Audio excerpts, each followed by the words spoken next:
here to talk about John McCain's early life. Born on a naval base in Coco Sola, Panama, his father was a naval general named John S. McCain Jr. He moved around a lot with his older sister Sandy and younger brother John. He attended over 20 schools, K through 12, before settling down in Northern Virginia. He graduated from Escopoli High School, a private boarding school in Alexander in 1954 of his father and entered the Naval Academy in Annapolis. He started his naval training and became a pilot. He married his first wife and adopted her children and had his own. He fought in Vietnam as a lieutenant colonel.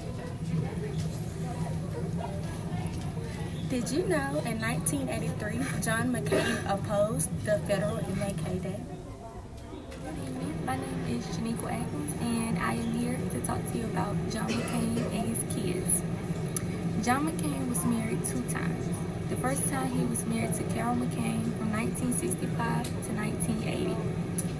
The second time he was married to his current wife, Sydney McCain, from 1980 to 2018.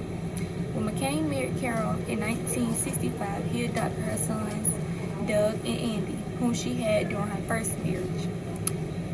John and Carol then had a daughter, Sydney, in the fall of 1966. After John and Carol McCain divorced in 1980, John then married his second wife, Sydney. They had 3 children, Megan, Jack, and Jenny. They adopted another child, Bridget, from Bangladesh. Doug, who is 58, was a Navy pilot like his father and is now a captain for American Airlines. Andy, 56, is a Vanderbilt graduate and chief operating officer at the Family Beer Distribution Company. Sydney, who is now 51, worked in the music business in Toronto while her father ran his 2008 campaign.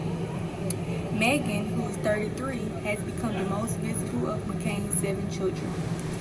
The Columbia University grad ascended to the spotlight as a conceived presence of her father's 2008 campaign. McCain's 2 younger sons both served in the military. Jimmy, a 30-year-old who is an ex-Marine, served a tour in Iraq. Jack, who is 32, graduated from the Naval Academy and shares a love for NASCAR with his mother. As for Bridget, her story with the McCains began in 1993 when Sydney visited Bangladesh and met the baby at an orphanage who served self-plant. Today, she is 27 years old. Thank you. Did you know that in 1982, after John McCain ran for an open seat in Arizona's 1st Congressional District, he was accused as a carpetbagger? My name is Marcia Jackson. And I'm Taylor Smith. And today we are talking about the opinions on the late John as a larger-than-life figure. He was an honor to know amongst his friends and family. He was a man that even when diagnosed with cancer, he was still giving strength to his friends. This man had a full life, much longer than he expected. He was not one for self-pity, and he did not agonize over regrets. McCain never once talked with bitterness about his time that he was captured with. Nor did he complain about his cancer diagnosis. He was a very authentic man, humane, compassionate. He was a very happy man, laughed easily, and even in his 80s, he could still laugh like a teenager. John McCain could also be deadly serious. He took his job serious and worked with a passion. Some would even call him quick-tempered. But nonetheless, he was a relentless enthusiast. He was defiant in defeat and sometimes even in victory. His mother once said that he did not have sides, meaning different faces for different occasions. He was all he was all the time. Hi, I am Zatasha Bolston, and if not known before, John McCain was very known for his political background. McCain's Senate career began in 1987 after defeating Richard Kimball. He became a member of the Armed Services Committee, Commerce Committee, and the Indian Affairs Committee. With that being said, in 1988, McCain was one of the main authors of the Indian Gaming Regulatory Act. So was Senator McCain as great as we made him to be? Some may have said that Mr. McCain was the perfect American lion.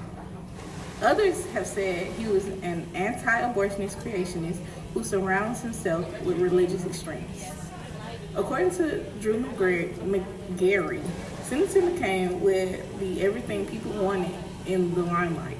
But when it came to voting for things that affected the general population, like Obamacare, he took no effort into dismantling it. In addition, McGarry also mentioned how McCain would say one thing and do another. He also spoke on how the senator supported President Trump even after President Trump insulted his time as POW. Now, what most people do not realize is that as a Republican, Senator McCain had to have more religious views than most Americans. In the past, he sided with religious and political extremists who believed that the Nation of Islam is evil and gays are immoral, according to Paul Harris. He also wanted to report conservative extremists into the Supreme Court and have abortion banned, which isn't as shocking as it should be, since Mr. McCain is a Republican. Senator McCain has been said to have volatile temper, and he believed it was best to keep troops in Iraq because it would keep terrorism at a minimum. John McCain loved attention. With all the extreme action Senator McCain has taken, it makes sense why he has so many opinions in the public eye.